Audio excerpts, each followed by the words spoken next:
SSLC IT model പരീക്ഷയിലെ Synfig സ്റ്റുഡിയോയിലെ ഒരു പ്രവർത്തനമാണ് നാം ചെയ്യാൻ പോകുന്നത്.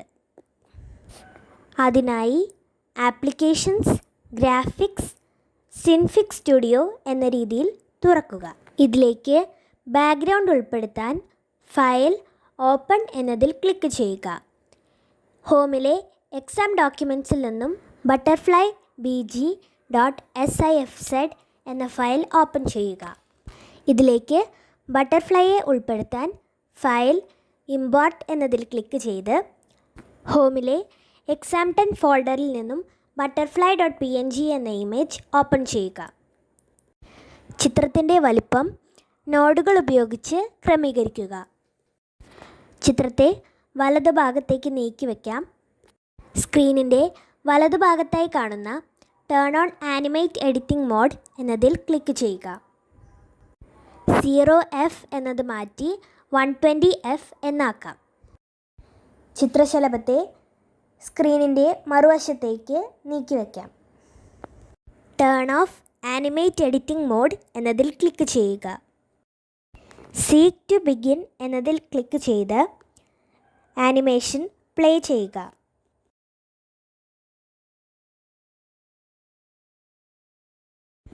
ആനിമേഷൻ പൂർത്തിയായി. ഇനി ഇത് റെൻഡർ ചെയ്യണം. അതിനായി ഫയൽ റെൻഡർ എന്നതിൽ ക്ലിക്ക് ചെയ്യുക. ഫയൽ നെയിം എന്നതിൽ നിങ്ങളുടെ രജിസ്റ്റർ നമ്പർ ചോദ്യ നമ്പർ എന്ന രീതിയിൽ ടൈപ്പ് ചെയ്യുക. ചൂസ് എന്നതിൽ ഹോമിലെ exam10 ഫോൾഡർ ഓപ്പൺ ചെയ്യുക. റെൻഡർ ബട്ടണിൽ ക്ലിക്ക് ചെയ്യുക. ഇപ്പോൾ നാം റെൻഡർ ചെയ്ത ചിത്രം exam10 ഫോൾഡറിൽ കാണാം. സിൻഫിക് സ്റ്റുഡിയോയിലെ മൂന്നാമത്തെ പ്രവർത്തനം എങ്ങനെ ചെയ്യാമെന്ന് നോക്കാം.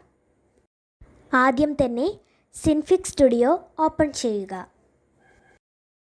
ഇതിലേക്ക് ബാക്ക്ഗ്രൗണ്ടിനെ ഉൾപ്പെടുത്തുന്നതിനായി ഫയൽ ഇമ്പോർട്ട് എന്നതിൽ ക്ലിക്ക് ചെയ്ത് ഹോമിലെ images10 ഫോൾഡറിൽ നിന്നും flybg.png എന്ന ഇമേജ് ഇമ്പോർട്ട് ചെയ്യുക. ഹെലികോപ്റ്ററിനെ ഉൾപ്പെടുത്തുന്നതിനായി ഹോമിലെ images10 ഫോൾഡറിൽ നിന്നും helicopter.png എന്ന ഇമേജ് ഓപ്പൺ ചെയ്യുക. നോഡുകൾ ഉപയോഗിച്ച് ഹെലികോപ്റ്ററിനെ ചെറുതാക്കാം. സ്ക്രീനിൻ്റെ ഇടതുവശത്തായി ക്രമീകരിക്കാം. Turn on animate editing mode എന്നതിൽ ക്ലിക്ക് ചെയ്യുക. രണ്ടാമത്തെ ചോദ്യത്തിൽ ചെയ്തതുപോലെ തന്നെ 0f എന്നത് മാറ്റി 120f എന്നാക്കുക.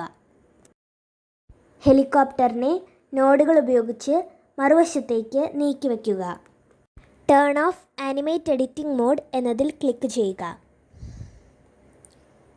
സീക്ക് ടു ബിഗിൻ എന്നതിൽ ക്ലിക്ക് ചെയ്തതിന് ശേഷം പ്ലേ ബട്ടൺ ഉപയോഗിച്ച് ആനിമേഷൻ പ്ലേ ചെയ്ത് നോക്കാം. മൂന്നാമത്തെ പ്രവർത്തനവും പൂർത്തിയായി. ആനിമേഷൻ റെൻഡർ ചെയ്യാൻ ഫയൽ റെൻഡർ എന്നതിൽ ക്ലിക്ക് ചെയ്യുക. ചൂസ് എന്നതിൽ ക്ലിക്ക് ചെയ്ത് ഹോമിലെ exam10 ഫോൾഡർ ഓപ്പൺ ചെയ്യുക. നെയിം എന്നതിൽ നിങ്ങളുടെ രജിസ്റ്റർ നമ്പർ ചോദ്യ നമ്പർ .flv എന്ന രീതിയിൽ ടൈപ്പ് ചെയ്ത് ഓക്കെ ക്ലിക്ക് ചെയ്യുക. താഴെ കാണുന്ന റെൻഡർ ബട്ടണിൽ ക്ലിക്ക് ചെയ്യുക. ഇപ്പോൾ നമ്മൾ റെൻഡർ ചെയ്ത ആനിമേഷൻ exam10 ഫോൾഡറിൽ കാണാം.